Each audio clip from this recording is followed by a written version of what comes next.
Good evening, everyone. I'm Keisha Marie Charles, and this is your I.A.N. News. Making the headlines, TTPS launches probe into missing firearms at Central Police Station. Homeland Security Minister says ID card in public will avoid costly mistakes. P&M questions contractor for government police post initiative. And acting education minister tours schools. And coming up in sport, potential SSFL bailout. You've got to keep it right here to find out on your Sportcast. In our top story tonight, the Trinidad and Tobago Police Service is continuing its investigation into 3 firearms that were discovered missing from the Central Police Station in Port of Spain. During a media briefing today, manager of the Corporate Communications Department, Joanne Archie, said 3 Glock pistols along with 3 magazines and 45 rounds of .9mm ammunition were lodged at the station for safekeeping on August 10th around 2:47 p.m. They were later discovered missing. A check was made for these firearms and ammunition around 3:40 a.m. on the 11th of August 2026, and they were discovered missing. An investigation was immediately launched and is presently in progress. Archie is cautioning against assuming that the firearms were stolen, saying the matter could potentially be the result of an administrative error. It may very well turn out to be administrative. However, I will allow the investigative process to take its course, and we will update the public as it progresses. Police have also not confirmed any suspects or suspensions in connection with the matter at this time. For now, police say the Port of Spain investigation remains active, with no indication at this stage that the firearms were stolen or that anyone has been suspended. From 9 policing districts that make up the Central Division, police say their crime-fighting strategy is producing results so far for 2026. Speaking in a media briefing on Wednesday, Central Division Senior Superintendent Rudolph Bagwandine says from a domestic 2 altercation, 5 drugs, 4 as a result of revenge, 3 in a robbery, and 7 unknown. But not every category is moving in the same direction. Police say home invasions, burglaries, larceny of motor vehicles, robberies, and some other offences continue to present challenges. Offenders are becoming increasingly mobile and adaptable, and in some instances, stolen vehicles are subsequently utilized in the commission of other serious offences. We also recognize the challenges associated with obtaining timely information, CCTV footage and forensic evidence, as well as the reluctance of some victims and witnesses to come forward. Bagwandine says police have continued to analyze crime patterns and deploy resources to areas where they are most needed. He also mentioned that the fight against crime must be a shared responsibility. Celine Bansilal, I.A.N. News. And 5 areas in the Central Division have been identified as potential locations for the government's proposed police army posts. However, Central Division Senior Superintendent Rudolph Bagwandine says only 2 of the 5 locations have been confirmed so far, and there is still no clear indication of when or where the first post will be established. Celine Bansilal has more. Speaking at a TTPS briefing on Wednesday, Senior Superintendent of Police for the Central Division, Rudolph Bagwandine, says the areas identified include Carson Field east of the highway, Felicity in Chagonas, the Couva Interchange, the Brentwood area, and St. Helena in Caroni. But the division is making it clear that identifying 5 locations does not mean Central will receive 5 posts. Of the 5, Carson Field and Felicity are the only 2 locations confirmed thus far by the government. The other 3 have been identified by the Central Division as areas that could strategically accommodate a post. Bagwandine says the locations are being considered not only because of crime and intelligence-led policing, but also because of their strategic positioning. We look at the strategic access and the response capability of the police in those locations, and because the locations are selected for its proximity near the arterial routes such as the highway, the serve as a key transit corridor including potential escape routes for criminal elements, stolen vehicles, and so on. So positioning the mobile units there, those units there at these points, enhances our capacity in the TTPS to intercept suspects and respond to incidents in a quick time. But when it comes to implementation, there are still more questions than answers. Bagwandeen says the division has not been given a definitive date or location for the first post. The stage we have reached is that we have identified the 5 locations in Central Division where they will be most suited to be. That is the stage that we have reached. All right? So to say where we place them at first, we have not that information. We don't have that information as yet. The proposed posts are expected to operate around the clock. However, Bagwandeen acknowledges that human resource constraints remain an issue. He says discussions are still underway with the TTPS executive on how the posts will be staffed and managed. Once the posts are placed at these locations, we in the TTPS will have it managed effectively and efficiently by the resources that we need to have there.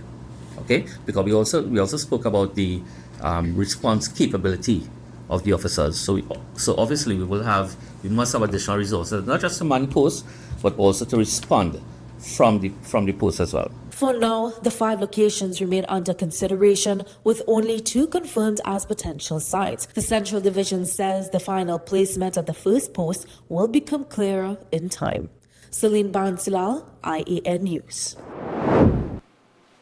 The introduction of policy to make it mandatory for citizens 16 and over to carry national identification cards in public is being positioned as a means to assist police in easily identifying criminals. Dalisa Gurlal has more in this report. Homeland Security Minister Roger Alexander said the proposed policy could help avoid costly mistakes like the misidentification of suspects. Minister Alexander is hopeful that the government will soon be able to implement the policy. We are hoping from a law enforcement point of view, it will bring clarity to a number of things. Persons with warrants, it will assist. Yeah? So then, there and then and all, we could even separate the criminal from the law-abiding citizen. The People's National Movement on the last occasion in the migrant registration, they register persons without ID. So a man could say he's como estas, and our police had to say okay. But now we are changing the dynamics. The Homeland Security Minister said most institutions already require 2 forms of identification for people to conduct business, so the initiative should be a simple one for citizens to comply with. Dalisa Gurlal, I.A.N. News. In other news, Acting Minister of Education Barry Paterath, accompanied by Minister of Land and Legal Affairs Saddam Hussein, conducted a tour of several of the nation's schools. The purpose of the tour was to get a first-hand look at ongoing works in preparation for the new academic year in September. The Ministry of Public Utilities under MTS is responsible for the works being conducted. Over 200 schools are currently being repaired. The tour is expected to continue late yet this week, and Minister Paterath is acting as Minister of Education for Dr. Michael Dowlath until Friday, August 14th. Diego Martin Central MP Simon de Nobrega said government has questions to answer on the establishment of police posts across the country, namely the party contracted to complete the works. More in this report. As the apparent tit-for-tat over the establishment of a police post at the Eddie Hart grounds in Tacarigua continues, MP for Diego Martin Central Simon de Nobrega said government needs to come clean on matters of procurement. Who is the contractor that has been awarded this contract for that police post? For the 30 police posts, is it the same contractor? What is the value of the contract? And by what method has this contract been awarded? And is it in keeping with public procurement regulations? The Diego Martin Central MP said the government is skirting around the issue to avoid accountability. He praised the Tunapuna-Piarco Regional Corporation Chairman Josiah Austin for remaining steadfast in his resolve to ensure that proper processes are followed in establishing the police post. At some point, the Minister of Homeland Security needs to answer questions. You, the COT, as a project manager, needs to stop refusing to meet with the Tunapuna-Piarco Regional Corporation. And NGC has to answer questions not only to the Tunapuna-Piarco Regional Corporation, but to the population of that community and to the national population. De Nobrega said that the government was acting in a manner that undermined local government's authority and engaging in disrespect towards opposition-held corporations. Dali Suguralal, I.A.N. News. Diego Martin Central MP Simon de Nobrega has questioned whether employees of the Water and Sewerage Authority have been instructed to slow down their performance. This, as he said, the level of responsiveness under the current administration is the slowest in its history. I don't know if that is an issue of the holding back of resources to specific regions. I don't know, because there are people at WASA in Diego Martin who have been there even before I was a member of parliament and even before I was a councillor in the Diego Martin Central area. And those workers have always been responsive. So it worries me to think about what the root cause of this is. De Nobrega said too many people are relying on truck-borne water. Who are the water trucking contractors that are benefiting? Because across the constituency, in Cocorit, in Petit Valley, along the main road, lower down in the valley, we are seeing people simply living day to day on water trucking. That cannot be the answer, and somebody must be benefiting from that.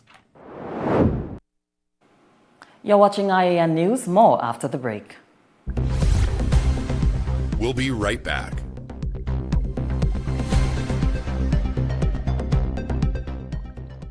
Do you have breaking news, community news, and upcoming events? Contact our newsroom at 226-1IAN or 259-4IAN.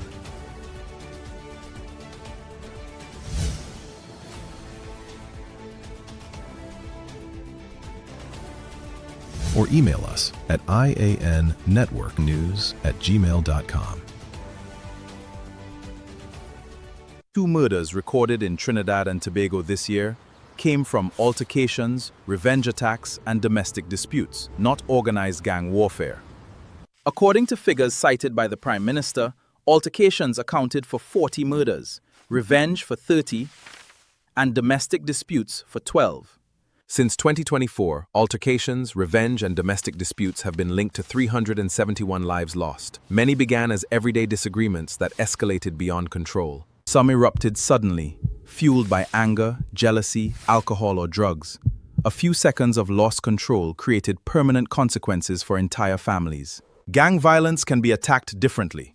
Security services can identify criminal networks, locate weapons, target known offenders, and disrupt planned activity. The figures show progress. Gang-related murders fell from 273 in 2024 to 122 in 2025 and 78 so far this year. That decline shows the impact of stronger national security operations under the state of emergency. But police cannot make personal choices for citizens. Years ago, the Archbishop of Port of Spain asked where all this anger was coming from and how ordinary citizens were helping to increase it. The country is reducing gang violence. Saving more lives now requires restraint, forgiveness, and the courage to walk away. Let love have the last word. Fair and Square, conveniently located near the Endeavour Chaguanas flyover. Shop now for all back-to-school and vacation essentials. We carry the widest variety at the best prices. Discover incredible value and a shopping experience that's fast, easy, and affordable. Fair and Square, your one-stop shop for all your household needs with safe and convenient parking. Any and everything all under one roof. Your dream home starts at Advertise Marketing Home Improvement Center. Whether you're building, renovating, or upgrading, we have everything you need. From stylish home decor, kitchenware, vanities, bed and bath essentials, outdoor furniture and mini appliances, to premium wrought iron products.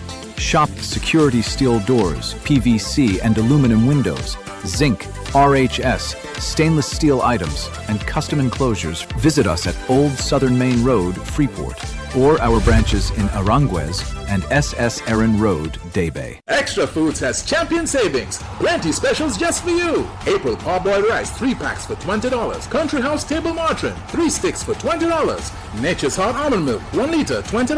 Indomie instant noodles, 7 packs for $20. Bumblebee light tuna, 3 tins for $20. Happy pasta cuts, 4 packs for $20. And so much more. We are the home of plenty for 20 deals, keeping prices affordable in TNT. Nobody beats our prices. Extra Foods, always extra for less. We're back with the news on the I.A.N. network. Welcome back, everyone. More than 175,000 visas for foreign nationals have been revoked by the United States Department of State under President Donald Trump. Here's more. A media release from the U.S. Department of State confirmed the revocations were due to a range of offenses, including assault, driving under the influence, theft, and drug crimes being the leading causes. The State Department said a significant share of visas were revoked for reckless driving, sexual assault, child abuse, fraud and embezzlement, and other crimes. Trinidad and Tobago nationals are among those affected. While he did not name anyone, Attorney General John Jeremy in June said in the Parliament that certain members of the 1% were among that group. What is interesting, Mr. Speaker, is that many of the persons in that percentage group appear to have found disfavor with the government of the United States. I do not have any inside information on this, but I have knowledge of the information that is possessed by local law enforcement bodies. We all know that our American friends have sophisticated means of intelligence gathering. They appear now to have determined that certain individuals should not, as a result of their activities, be traveling to the United States. And they have taken action to ensure that that does not happen. I repeat, the government of Trinidad and Tobago has nothing to do with U.S. visas. The revocations followed continuous vetting operations by the State Department, which ensure that visa recipients abide by the terms of their visa and do not endanger Americans. Dalisa Gurulal, I.A.N. News. The heads of judiciary of states that subscribe to the Caribbean Court of Justice have issued a joint statement expressing concern about leaked internal documents and recent news reports relating to the administration and functioning of the court.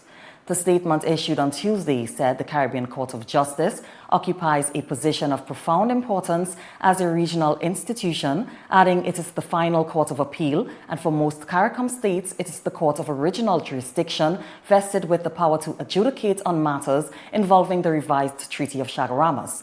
Its authority, like that of all courts, rests upon public confidence in the independence, impartiality, integrity, and competence of its judges. The heads expressed concern about the breach of confidentiality.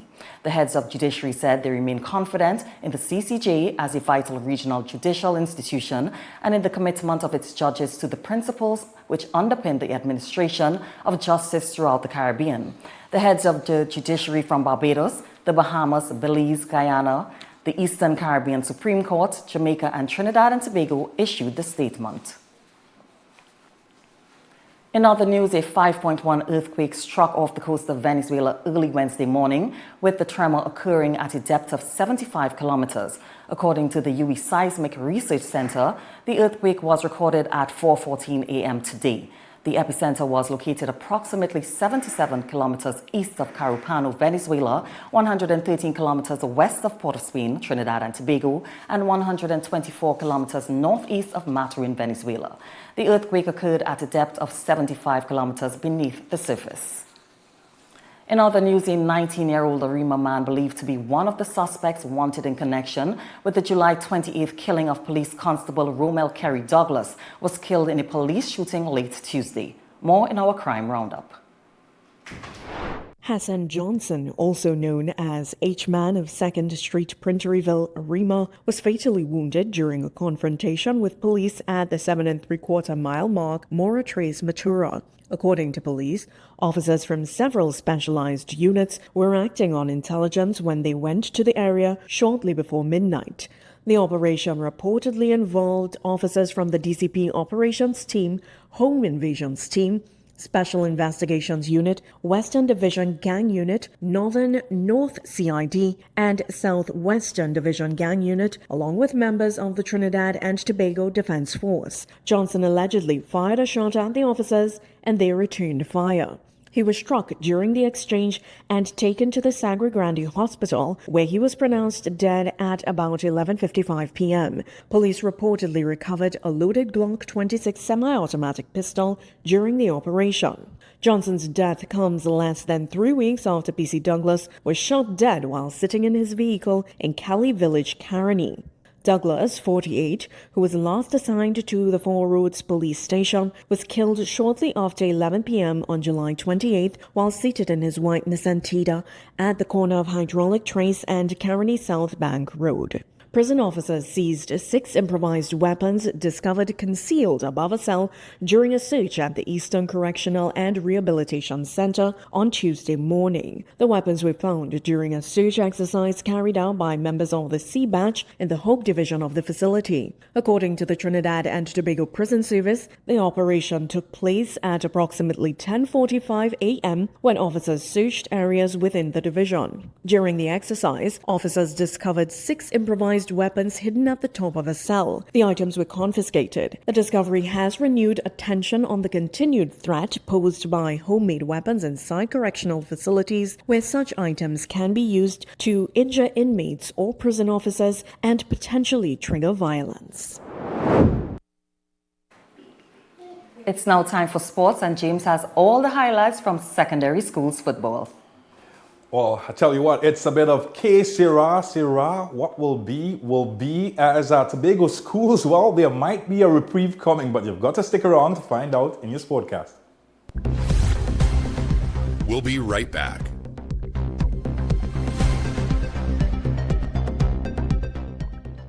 You can now follow us for breaking news on Instagram, on TikTok, on Facebook, and on YouTube. Follow us for breaking news. Follow us on Instagram. Follow us on TikTok. Follow us on Facebook. Subscribe on YouTube. Follow us for breaking news on Instagram, on TikTok, on Facebook, and on YouTube. Fair and Square, conveniently located near the Endeavor Chaguanas flyover. Shop now for all back-to-school and vacation essentials. We carry the widest variety at the best prices. Discover incredible value and a shopping experience that's fast, easy, and affordable. Fair and Square, your one-stop shop for all your household needs with safe and convenient parking. Any and everything all under one roof. Makoya, discover the all-new India in Style Expo, the exciting new chapter following Incredible India Expo. Open daily from 10 a.m. to 8 p.m. opposite the Center of Excellence. Shop beautiful bridal and temple wear, jewelry, footwear, home furnishings, decor, puja items, and much more. Try some of the delicious items at Zaika Restaurant and enjoy refreshing drinks from AK Juice Center. India in Style Expo, a complete Indian shopping and lifestyle experience. Fabinja Expo in Chaguanas is open every day from 11 a.m. to 9 p.m. Fresh containers have arrived with brand new stocks. Exciting new merchants have joined us, bringing a huge variety of products at unbeatable bargains. Indulge in spa services, soothing chumpy massages, and taste authentic Indian cuisine. Fabinja Expo, endless variety, endless value. Big savings and new arrivals at Grade 1 PVC Ceiling. PVC panels $25, heat barrier tiles $7, WPC panels $32, and marble sheets $180. Daybay, Tunapuna, Warren Road, Tobago, and our new location at Sangre Grande. Shop today before it's gone. Extra Foods has champion savings. Plenty specials just for you. April parboiled rice, 3 packs for $20. Country House table margarine, 3 sticks for $20. Nature's Hot almond milk, 1 liter, $20. Indomie instant noodles, 7 packs for $20. Bumblebee light tuna, 3 tins for $20. Happy pasta cuts, 4 packs for $20. And so much more. We are the home of Plenty for 20 deals, keeping prices affordable in TNT. Nobody beats our prices. Extra Foods. Always extra for less. Do you have breaking news, community news, and upcoming events? Contact our newsroom at 226-1-I.A.N. or 259-4-I.A.N.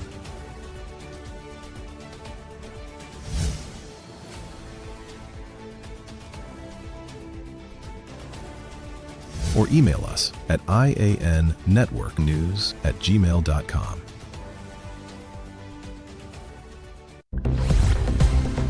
We're back with the news on the I.A.N. network.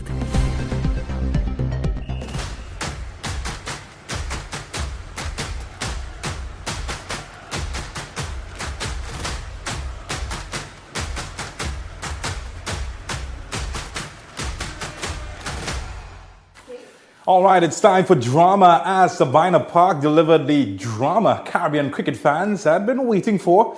But the Jamaica Kingsmen, their long-awaited return home ended in heartbreak.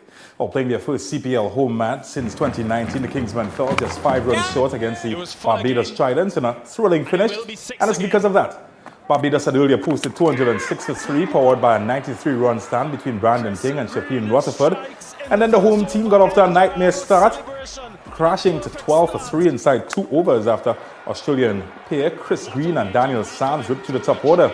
But that man, Captain Rovman Powell, gave the crowd hope with a rapid 38 before hometown hero Andre Muscle Russell powered a spectacular counter-attack.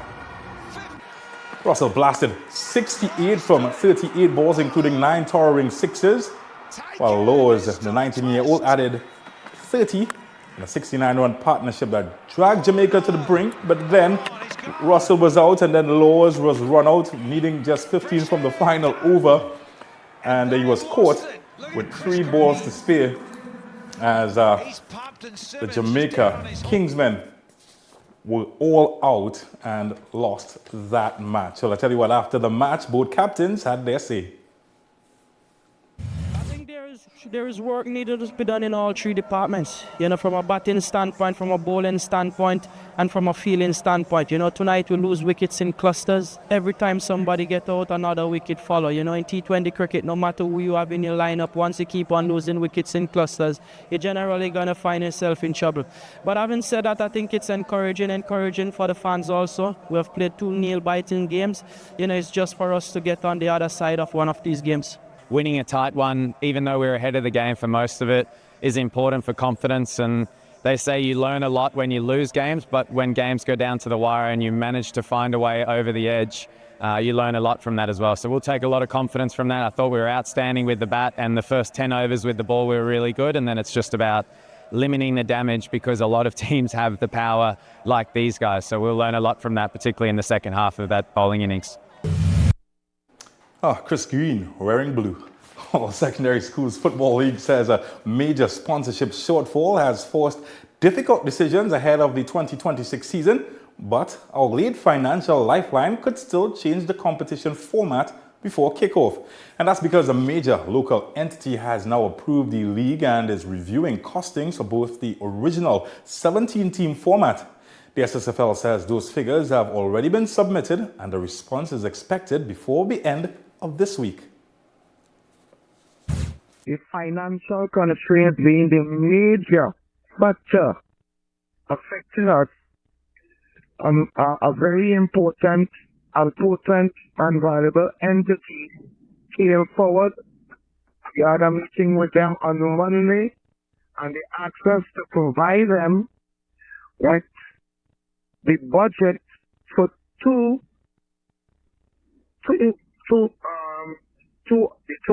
options. One, reverting back to the original 17 teams, which means that you will have 16 games that will be played. Opponents will have 16 games. And they have also asked for a budget or the costing for the one with the two groups, the one with 9 and 8. We provided that to them today, and they are going to look into it, and they did promise that they will respond to us before the end of the week on that matter. Now, if it means that they are able to provide or absorb the financial cost, whether it be for the group of 17 or the two groups with 9 and 8, then we will return expeditiously to the General Council, and most likely they will. Another reason as to they decided upon it because of lack of money. If there is no financial support being given, there is no reason to believe that the General Council will agree and move forward with whichever one that the personal entity and valuable entity is willing to support financially. Well, the SSFL president further revealed that the end of the Sportsmax digital partnership had left a funding gap of roughly $500,000 to $600,000 annually, making it impossible to maintain the previous structure without additional support. He said as a result, the SSFL's General Council approved a temporary format that would see Trinidad's 15 schools play a single round-robin schedule, while Tobago's 4 schools play a separate competition before the top Tobago teams join the top 3 Trinidad teams in a Big 4 championship playoff. Well, that has been an unpopular decision, but he says, though, if financial support is secured, officials say that the General Council will move quickly to reconsider the original format. It is a strength from gap measure for this year.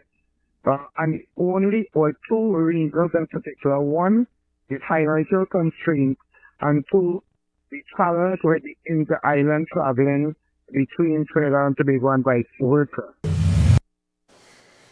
And the CANOC president or General Secretary Brian Lewis, he says enough of the lip service and it's time that the true power of sport be harnessed. Lewis says TNT must replace guns with medals by investing in community sport facilities and opportunities for young people across the country, not just relying on policing and punitive measures. While referencing a recent case involving a young footballer accused of a serious crime, Lewis says that many at-risk youths have sporting potential that often goes untapped. And if you follow it, you will notice that a number of the young people who have gone down that road or made that choice are people who have a talent and a potential that were shown for sport. So I say that to say that we can't only use the hard tools and the punitive tools. We also have to find a way to see sport in the country, not just at-risk communities, but provide an access for youth throughout the country, Trinidad and Tobago, who may have a talent and potential for a sport.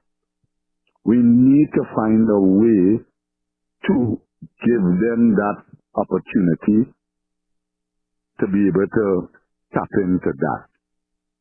We need to see sport in that regard, not as a cure-all, but as an investment in the development of human capital in that context. It is easier said than done, but there are things that can be done in the various communities throughout Trinidad and Tobago that may not necessarily be that capital intensive. We just need to focus on it. There are a lot of people in communities have traveled in what we call the country areas.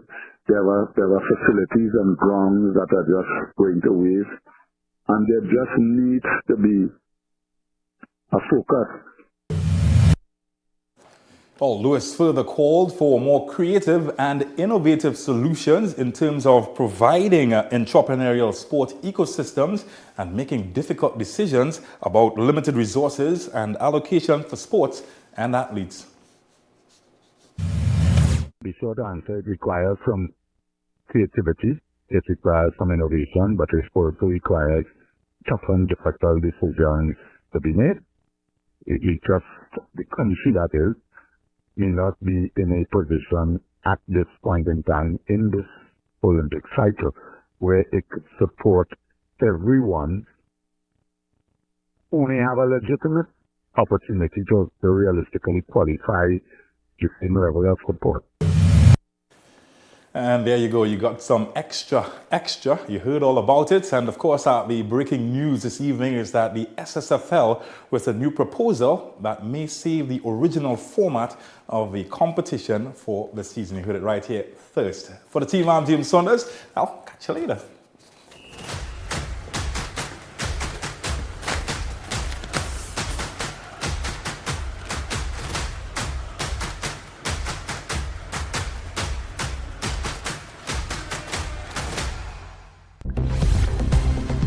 We'll be right back.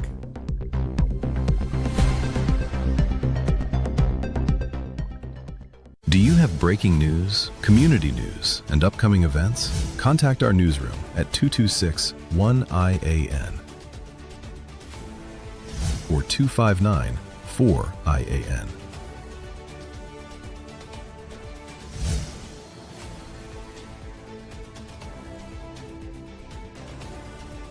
or email us at iannetworknews@gmail.com. Feeling safe should not depend on how far you live from the nearest police station. That is why the government is establishing 30 new police posts across Trinidad and Tobago. Each police post will bring police and military personnel closer to the communities they serve. They will cover major roads, transport routes, busy junctions, and other important locations. They will support existing police stations, strengthen patrols, and widen the national security network. And more officers are coming. New recruits are joining the Trinidad and Tobago Police Service. That means more trained officers available to protect communities and respond when citizens need help. The purpose is simple: stronger presence, faster access to assistance, and greater confidence in public spaces. 30 police posts, more police officers, one connected national network, protecting you and your family. Promises made, promises kept. Parents, listen up! Your next grocery run could be the chance for you to win big with Facade the Food King and Bright Ideas. Win your share of $75,000 in book grants. That's 75 lucky winners taking home $1,000 each to help with books, stationery, and back-to-school expenses. Every 300 or more spent at any Facade the Food King supermarket or Bright Ideas location, you'll receive an entry form. Complete it and drop it to the entry box provided in store. Promotion ends August 19th and is NLCB approved. 15 winners chosen every Saturday starting July 25th. Shop, enter, win weekly with Facade the Food King and Bright Ideas, making back to school easier for every family. Quality value, that's our way. The real Versace, we're here to stay. The Food King Versace. Whether it's 1, 2, or a truckload of tires, we've got the perfect tire for every application, ensuring you're ready for any road ahead. Passenger SUV 4x4, heavy or light truck. You name it, we've got the tire that suits your ride perfectly. From forklifts to industrial giants, construction vehicles, and agricultural workhorses. We've got the right tire for every job you tackle. Brandtech, your one-stop solution for all your tire needs. Your dream home starts at ADVERTISE Marketing Home Improvement Center. Whether you're building, renovating, or upgrading, we have everything you need. From stylish home decor, kitchenware, vanities, bed and bath essentials, outdoor furniture and mini appliances, to premium wrought iron products. Shop security steel doors, PVC and aluminum windows, zinc, RHS, stainless steel items, and custom enclosures. Visit us at Old Southern Main Road, Freeport, or our branches in Aranguez and SS Erin Road, Daybay.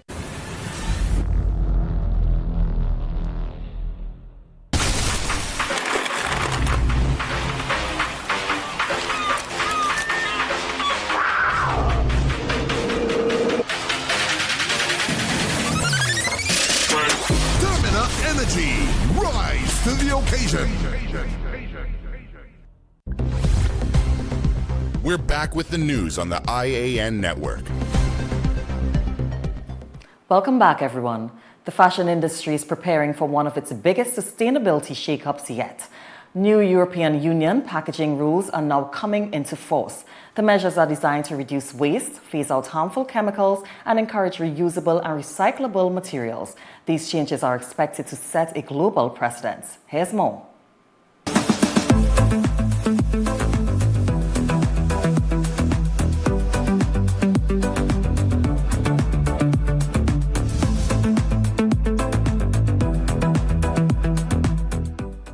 The European Union has begun rolling out new packaging rules that will reshape how fashion, beauty, and luxury brands package and deliver their products.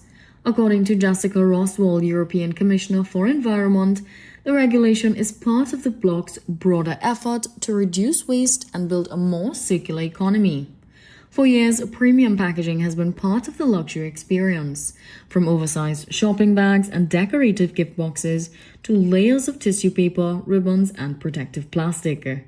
But under the new rules, companies will be expected to reduce unnecessary packaging, improve recyclability, and gradually eliminate single-use packaging formats. The regulations also introduce restrictions on PFAs, often referred to as forever chemicals, in food contact packaging because of concerns about their persistence in the environment. Though the changes won't happen overnight. Many of the requirements will be introduced in stages over the coming years, giving manufacturers time to redesign packaging, develop reusable alternatives, and improve recycling systems across Europe. Industry analysts say the new standards could accelerate innovation as brands look for ways to balance sustainability with the premium image customers have come to expect. Although the legislation applies within the European Union, its impact is to be expected to extend well beyond Europe. Many global fashion and beauty companies sell the same products in markets around the world. Rather than producing different packaging for different regions, some experts believe brands may adopt similar sustainable packaging standards across their international operations. That means consumers, even in markets like Trinidad and Tobago, could eventually begin seeing less plastic, similar packaging, and more recyclable materials on the shelf, as sustainability becomes an increasingly important part of the fashion conversation. Amber Francis, I.A.N. News.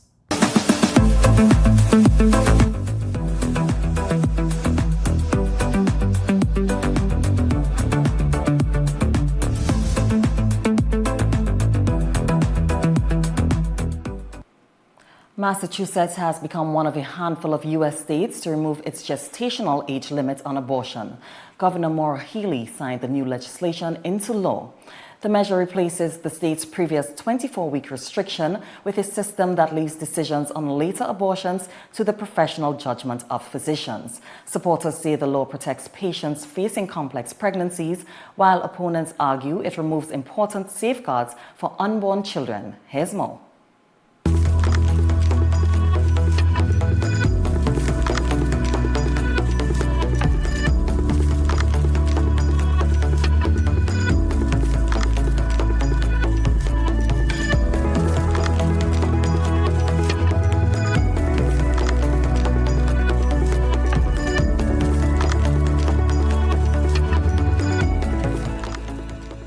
Massachusetts Governor Maura Healey signed the Prioritizing Patient Access to Care Act on Monday, removing the state's long-standing 24-week gestational limit on abortion.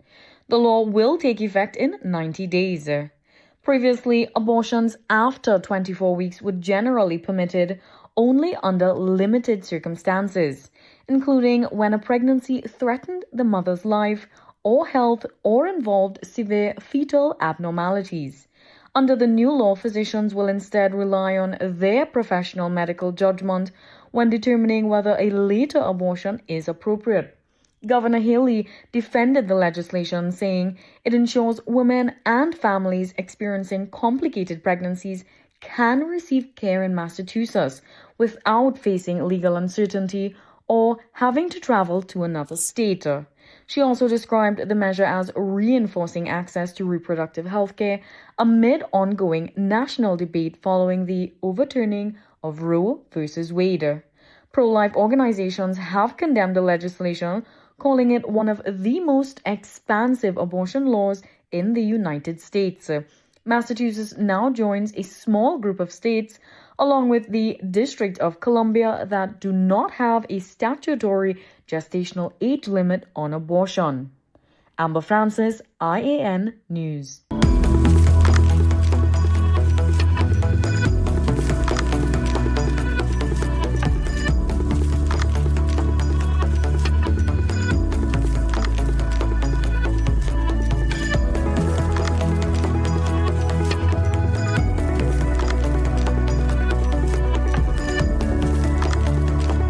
Remember when having the latest technology meant having the newest phone, wireless earbuds, or the best camera?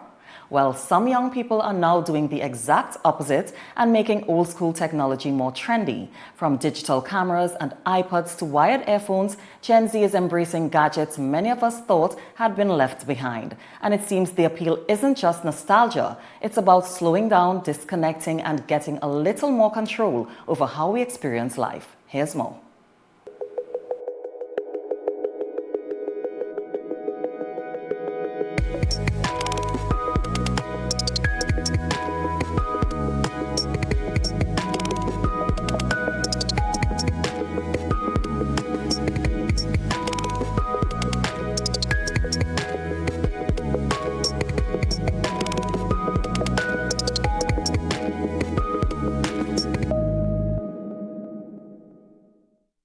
In a world where our phones can take professional quality pictures, stream virtually any song, and keep us connected 24/7, some young people are choosing to go backwards.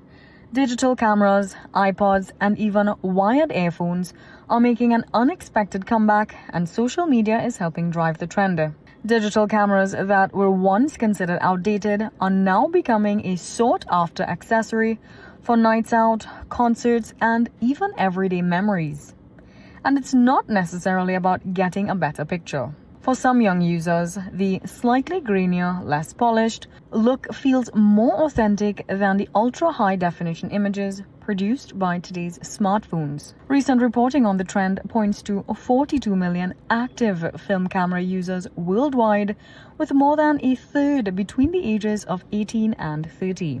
Then there's the iPod. Although Apple discontinued the product line in 2022, interest in the devices has been climbing again. Data reported earlier this year showed eBay searches for the iPod Classic increased by 25%, while searches for the iPod Nano rose 20% in 2025 compared to the previous year. And the appeal isn't only about the look. For a generation constantly surrounded by notifications, an iPod offers something a smartphone doesn't: music without distractions. Even wired earphones, yes, those tangled things many of us couldn't wait to get rid of, are back in style. And honestly, Trinidad isn't exactly a stranger to this kind of throwback. Remember when a digital camera was a must-have at a Lime? When everybody had their carefully curated MP3 playlist and wired earphones were simply earphones? Now, what was once considered old is becoming a way for younger people to stand out. And according to technology and human behavior researcher Andrew Prybalski of Oxford University, there may be something deeper happening. He suggests people are increasingly looking for control over their experiences instead of having technology constantly decide what they see, hear, and consume. So perhaps this isn't really about going backwards. Maybe it's about choosing what we want to take with us into the future.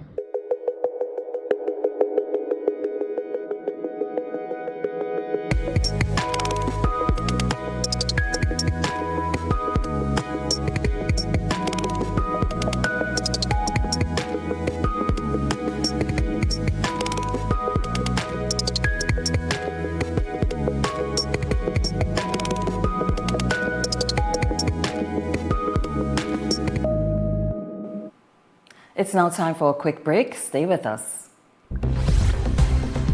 We'll be right back.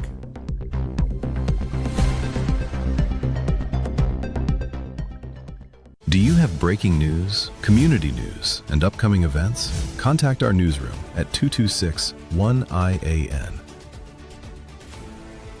or 259-4-I.A.N.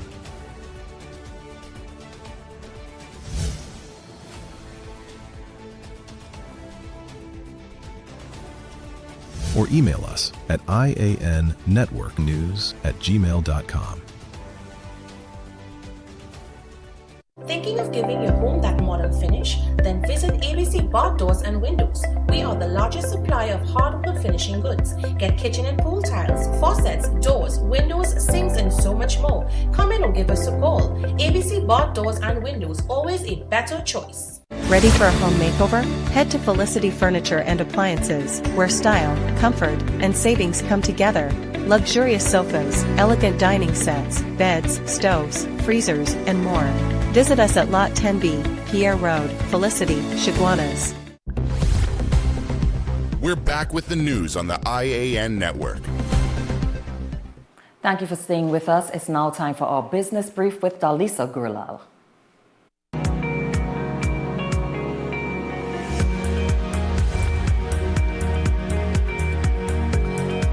Minister of Public Administration and Artificial Intelligence Dominic Smith has received regional recognition for his leadership in advancing the country's digital transformation agenda.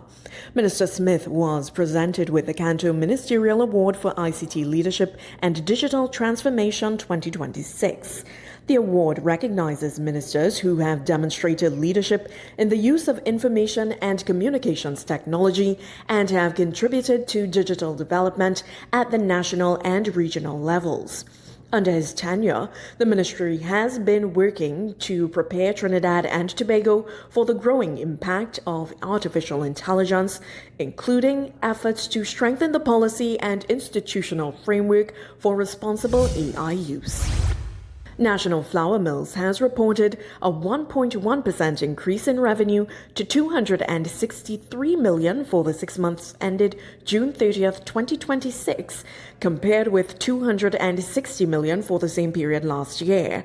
However, gross profit fell 3.5% to $78.9 million, while after-tax profit declined 2.4% to $22.2 million, largely as higher grain prices pushed up costs. Total assets rose from $527.9 million to $559.5 million, while the company significantly reduced amounts owed to creditors. NFM also completed wage negotiations with the Seamen and Waterfront Workers Trade Union for January 2023 to December 2025. Chairman Hamlin Jalal said the outlook for the rest of 2026 remains optimistic, with the company focusing on controlling costs, improving efficiency, increasing market share, and strengthening its export business. Eric Solis Marketing Limited has announced the date of its annual general meeting as September 9th. The AGM is carded for 9:30 a.m. at the Yara Auditorium, Arthur Lockjack Global School of Business at Mount Hope. In a notice posted to the Trinidad and Tobago Stock Exchange, shareholders were advised that they have the option to attend and participate in the meeting. Notice of the annual general meeting, inclusive of notes, together with the form of proxy, management proxy circular, and circular letter, are being mailed to shareholders and are available for viewing or downloading from the company's website. Darlisa Guralal, I.A.N. News.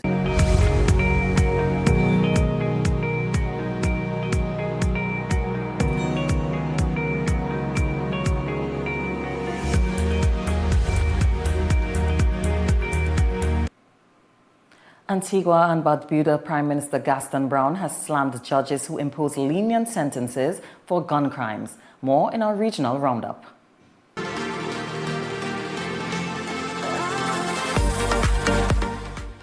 In a Facebook post on Tuesday, Brown reminded that in 2024, Parliament increased the maximum sentence to 15 years for gun crimes.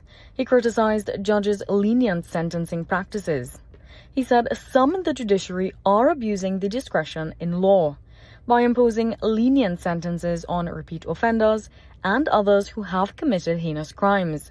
These short sentences, he said, have now resulted in approximately 250 repeat offenders who are stretching law enforcement capabilities and putting the entire society at risk. Brown warned that the executive has the authority to ask for the removal of these underperforming members of the judiciary from the jurisdiction. Alternatively, he said, if the court refuses to remove them from the jurisdiction, they are non-belongers. Should the executive exercise its right to remove them from the state in the interest of national security and protection of the citizenry from these criminals? 2 sanctioned oil tankers that were seized in the days after Washington's raid on Venezuela have been sold for scrap. According to a report, the U.S. government sold the vessels to Dubai-headquartered vessel recycling firm Global Marketing Systems last month for an undisclosed sum. The sale included the Era, previously operating as Marinera and Bella One, and the Lelo, previously sailing as Galileo and Veronica, the report said. The tankers will be demolished in scrapyards in India. The U.S. government has sold them to us, and there was a court order authorizing the sales. But there are complexities, not least the fact that we weren't really sure who previously owned them, GMS CEO Anil Sharma said. U.S. Coast Guard and military special forces seized the Russian-flagged Era in January in waters south of Iceland, ending a weeks-long pursuit across the Atlantic. The vessel had previously slipped through a U.S. blockade in the Caribbean aimed at stopping oil exports from Venezuela. Washington said then that the Era had been used to transport sanctioned oil from Venezuela and Iran.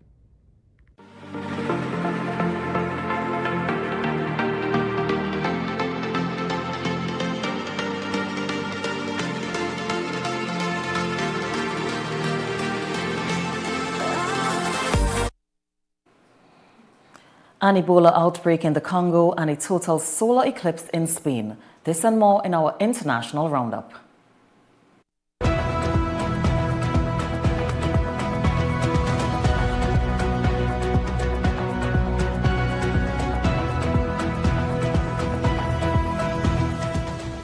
On Wednesday, WHO head Tedros Adhanom Ghebreyesus said that at its current pace, the outbreak in eastern Congo is on track to eclipse the outbreak that horrified the world and jolted efforts to develop a vaccine.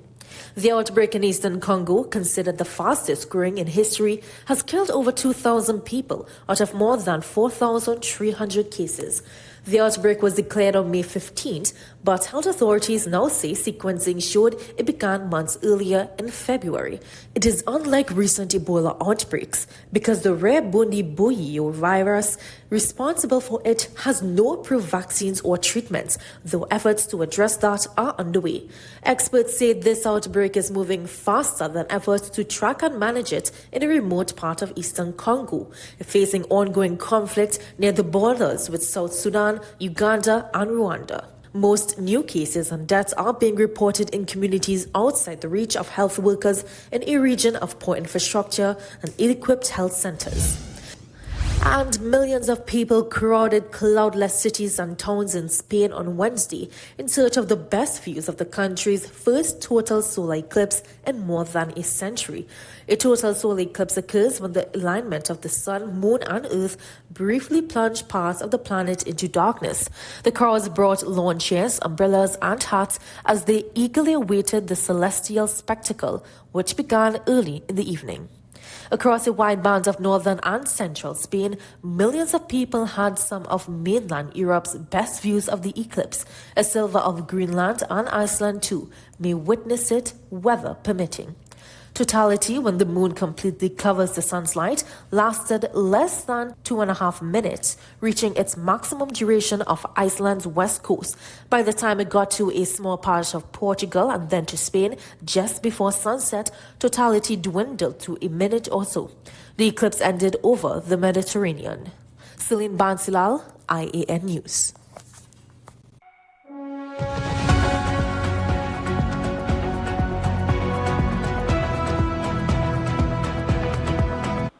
It's now time for the weather forecast.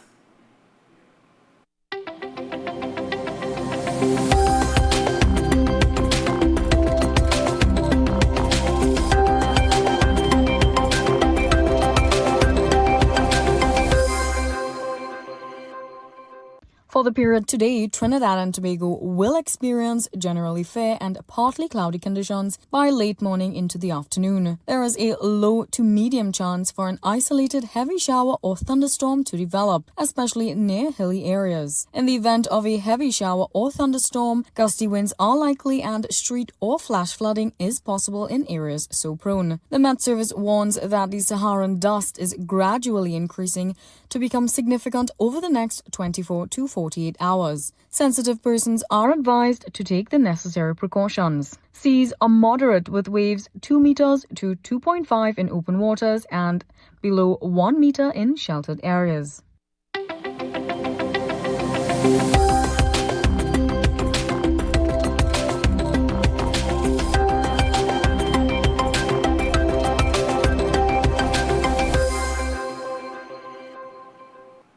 And that brings us to the end of our newscast. I'm Keisha Marie Charles. On behalf of all of us here, thanks for watching and have a good night.